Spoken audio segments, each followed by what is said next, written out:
Ever been totally, like, captivated by a piece of music? Or maybe found yourself thinking about a game long after you stopped playing? Oh, absolutely. That happens all the time. Well, today we're diving into how sound, ideas, and even the rules of games can really shape what goes on in our minds and how we behave.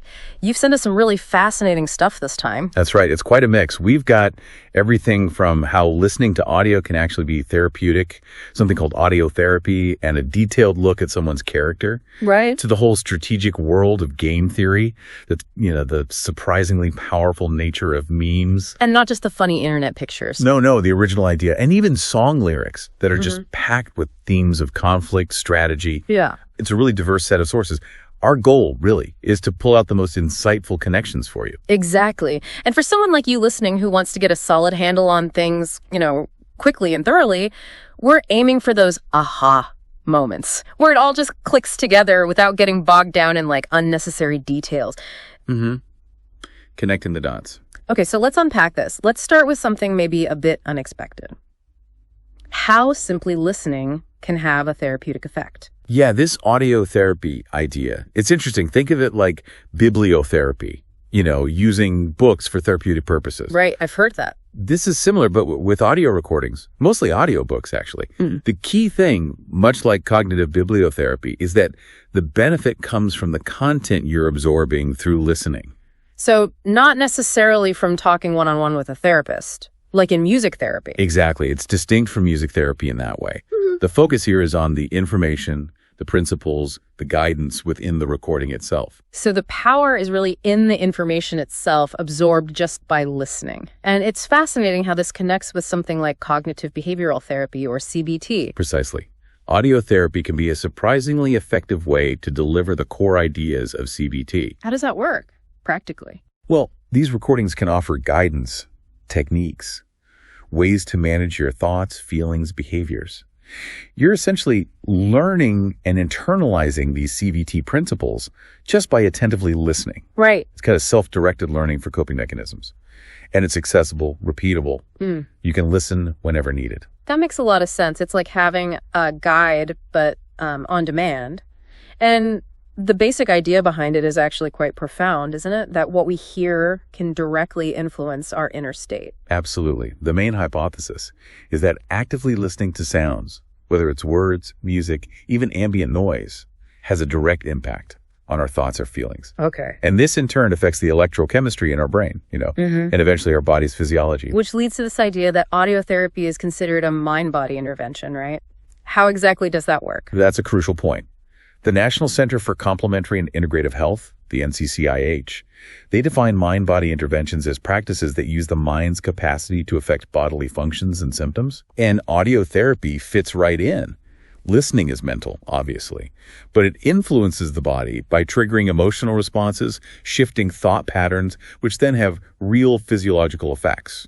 It's interesting to think about what other practices fall under that umbrella. You mentioned a few from NCCIH. Yeah, it's quite a range. Things like guided imagery, different kinds of meditation, hypnosis, prayer, even expressive arts like art therapy, music therapy, dance therapy. They all tap into that mind-body connection. In different ways, yes. And things like creative visualization and guided imagery, they seem closely related to audio therapy too, both using mental focus for positive outcomes. Exactly. Creative visualization is about intentionally creating mental images to affect your well-being. Right. Guided imagery often uses a recording, like in audio therapy, to help you simulate sensory experiences in your mind for beneficial effects. So the content in audio therapy might actually use those techniques. Often, yes.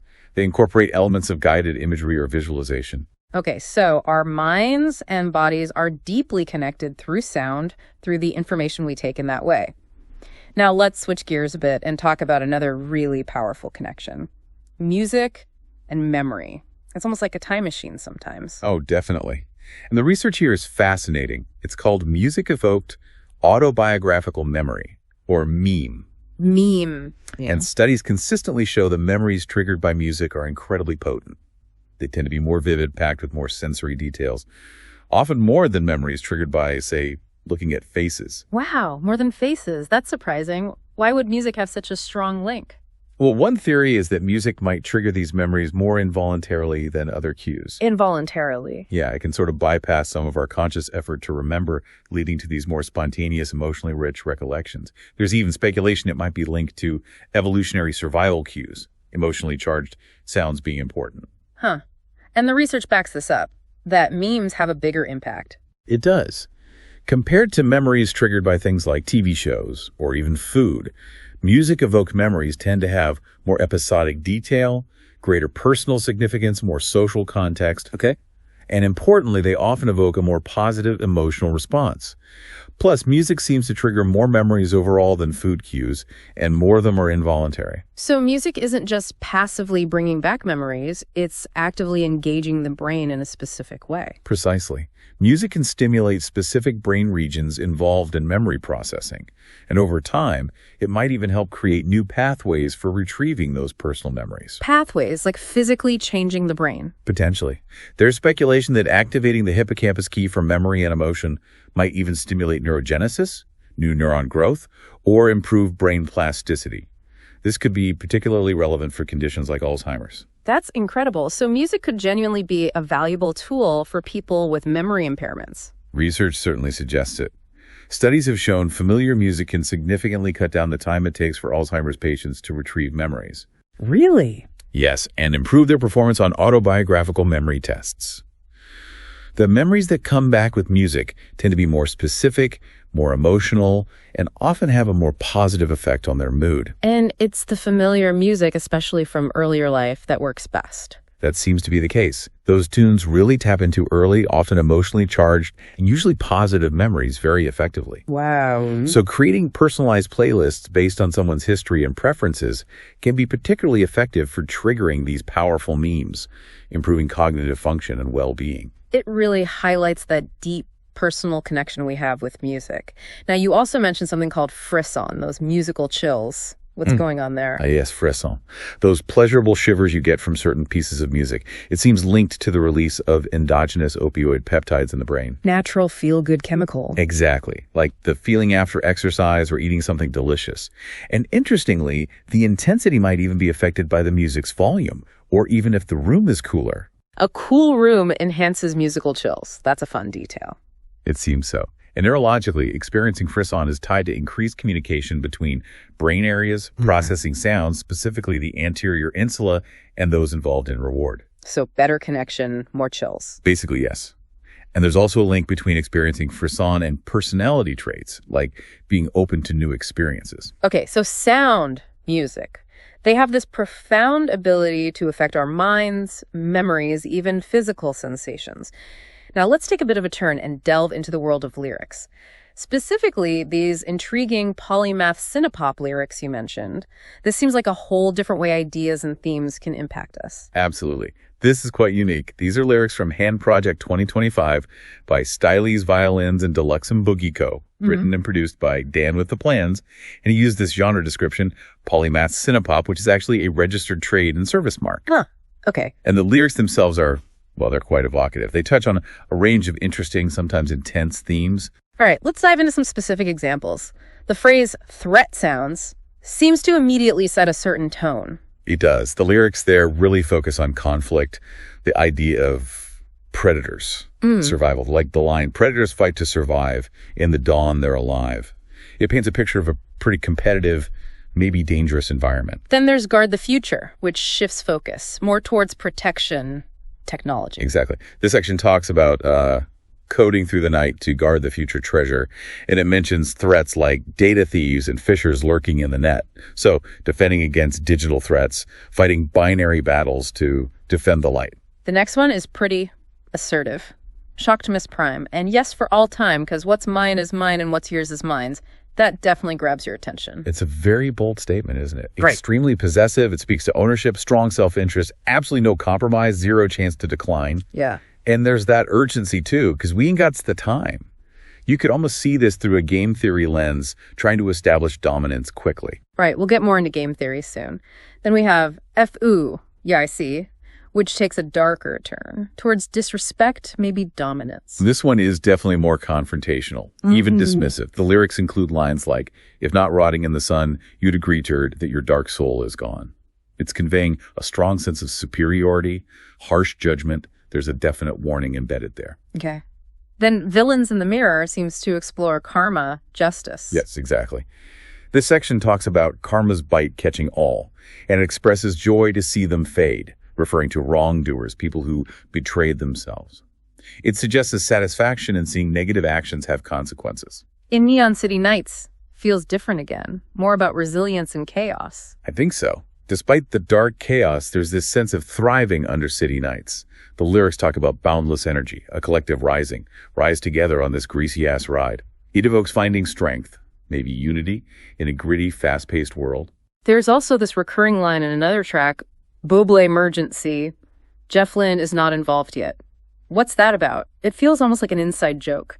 It does create a sense of intrigue, doesn't it? Right. And the more context, it's hard to say exactly what it signifies, but it certainly adds a layer of mystery, maybe hinting at future plans or collaborations. Yeah, interesting. And finally, Ella and Nuvigator, Chasing Dopamine, seems to be about pursuit, overcoming adversity.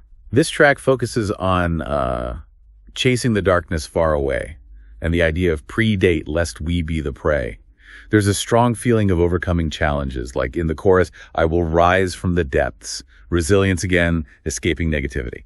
It's fascinating how these lyrics, covering conflict, strategy, resilience, justice, they can be viewed through different lenses. You mentioned connections to game theory and memes. Let's explore that more now. Definitely. If we connect this to the bigger picture, the themes we see, competition, survival, defense, dominance, even spreading assertive messages, they resonate strongly with concepts in game theory and also the study of memes. How so? Well, the aggressive posturing in some lyrics, viewed through game theory, highlights that common impulse to signal dominance, which itself could be seen as a kind of meme, an idea or behavior that persists because it's perceived to offer advantages in social competition. Okay, let's dive into game theory then. For someone maybe not familiar, how would you describe it simply?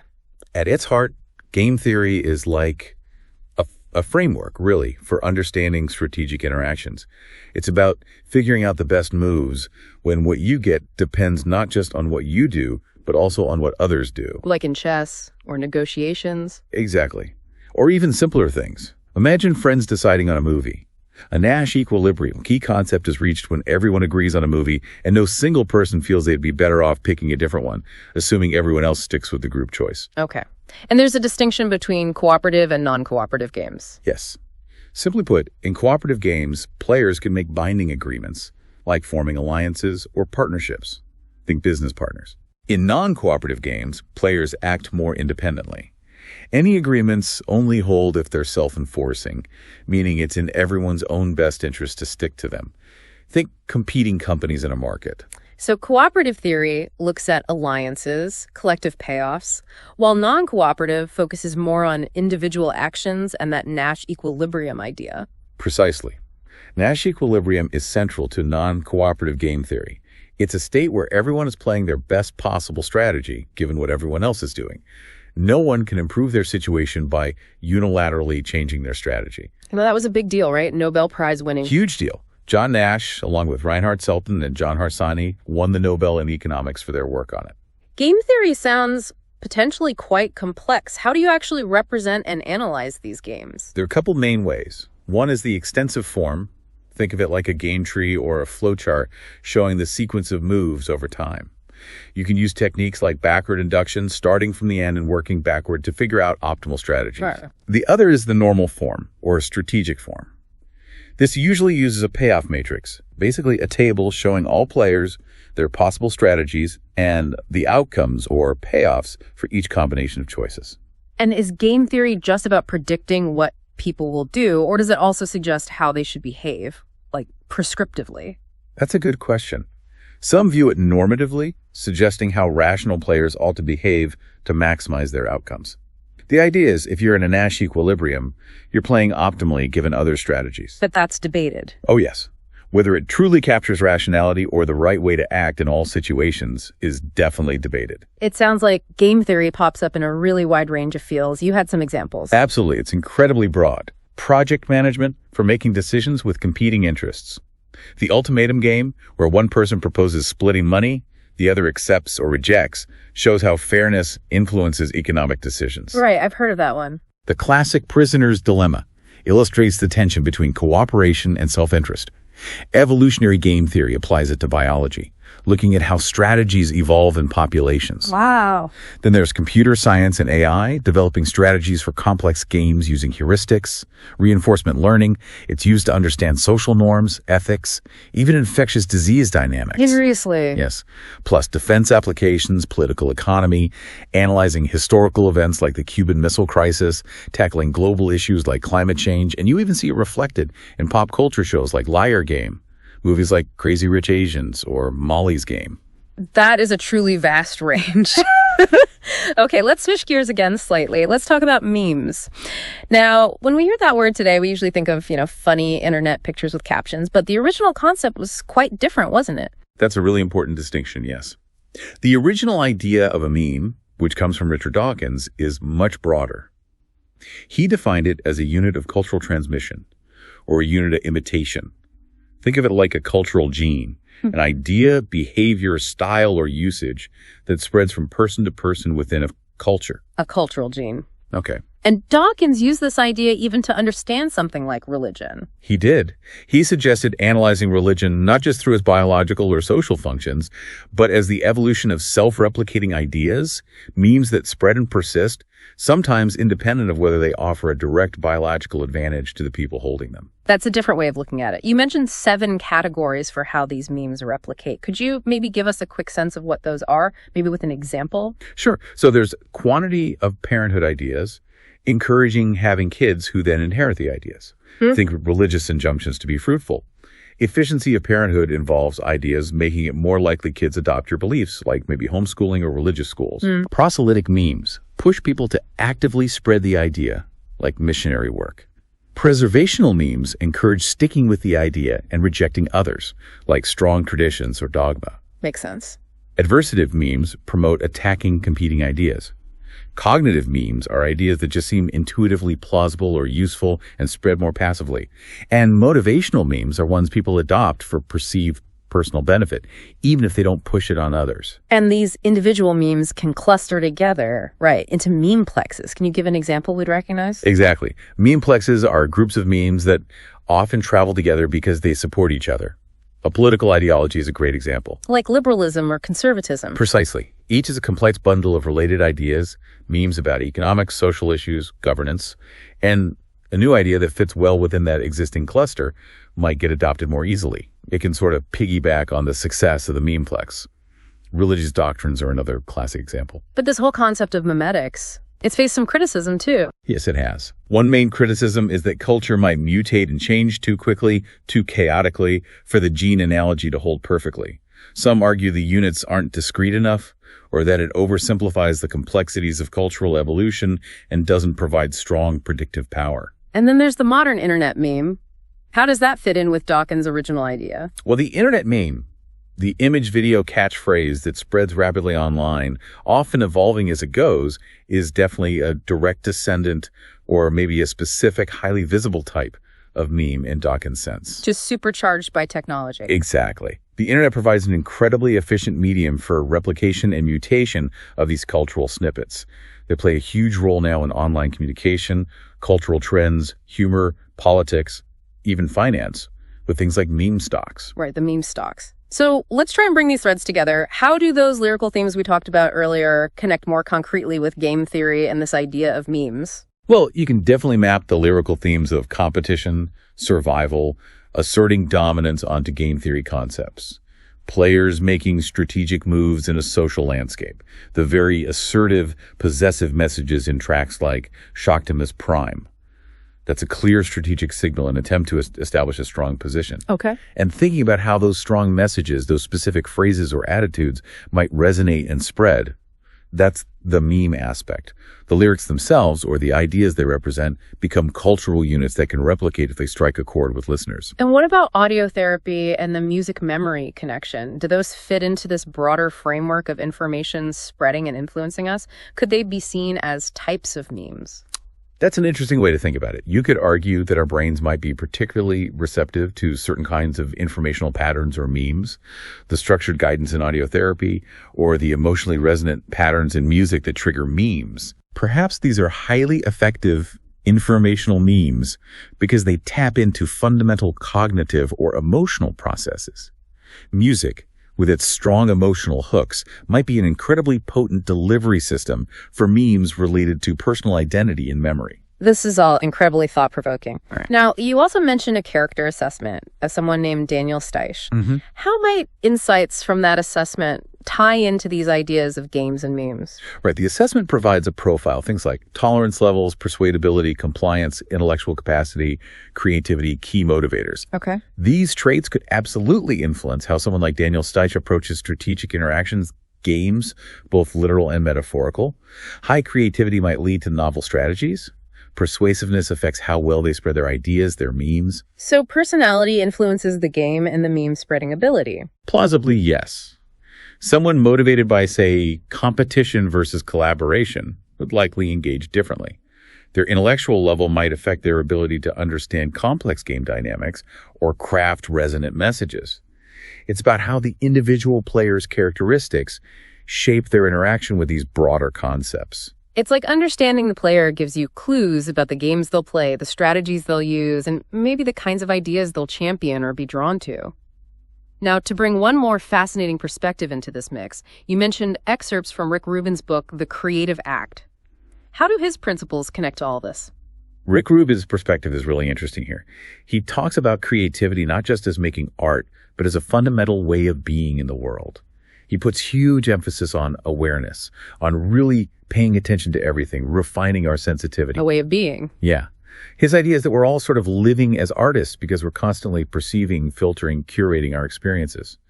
This focus on deep listening and observation really echoes the core idea of audio therapy, doesn't it?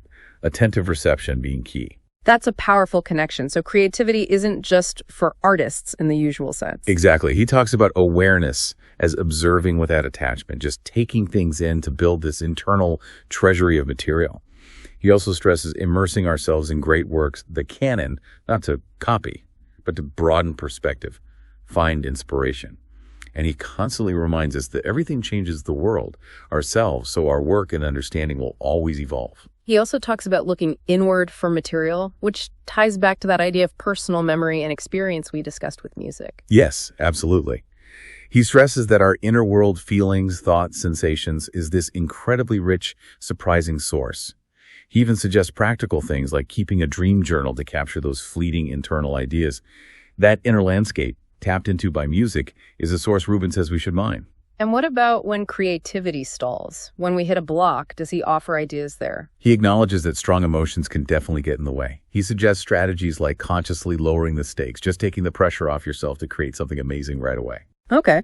He also reframes creation, interestingly, talking about how all creative work is really a form of collaboration. Collaboration with your materials, with past and future art, with the world, even with your eventual audience. His thoughts on rules also seem relevant, especially thinking about game theory. Very relevant. He sees rules essentially as assumptions. Things to be tested, maybe questioned, sometimes deliberately broken to achieve something exceptional. He brings up the example of the AI learning to play Go in totally new ways, unburdened by human conventions. Right, starting from a clean slate. Exactly. He also emphasizes keeping a sort of childlike enthusiasm, prioritizing inspiration. But, and this is crucial, balancing that with consistent effort. Creation isn't just waiting for lightning to strike. It's often iterative. Drafts, revisions. He also gets into the importance of tiny details, which makes me think, again, about how subtle musical cues trigger memories. Precisely. He uses that famous story of the basketball coach John Wooden meticulously teaching players how to put on their socks properly. To prevent blisters, right. Right. To illustrate how excellence often lies in the sum total of the tiniest details. He discusses habits in creative work, experimenting with temporary rules to define a project like that writer who wrote a novel without using the letter E. Georges Perec. Yes. Or the artist Yves Klein, working only with his specific blue. These constraints can paradoxically free creativity.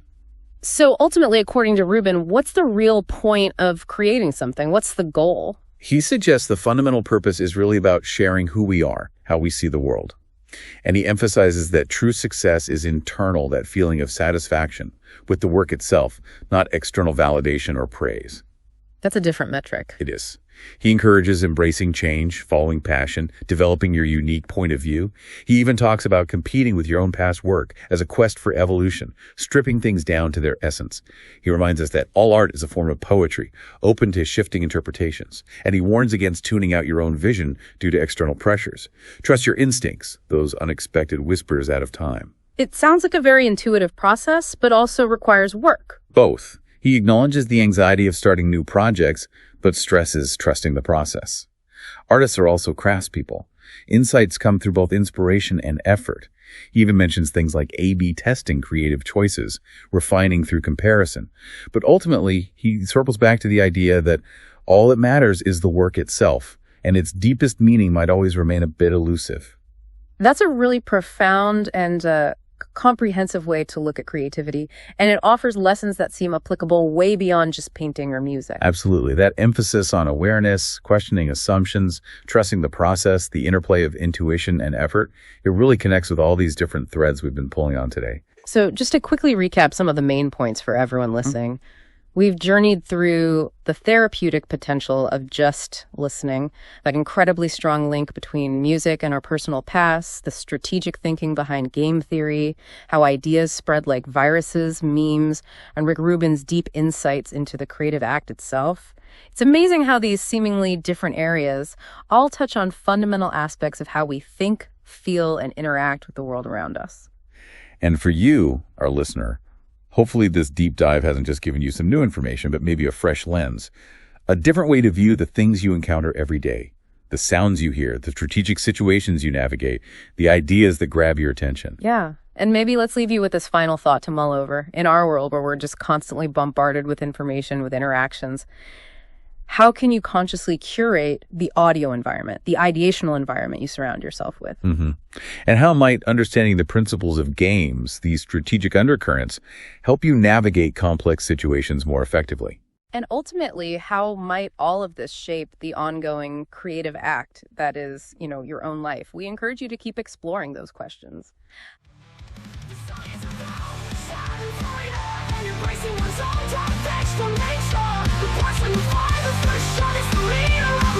The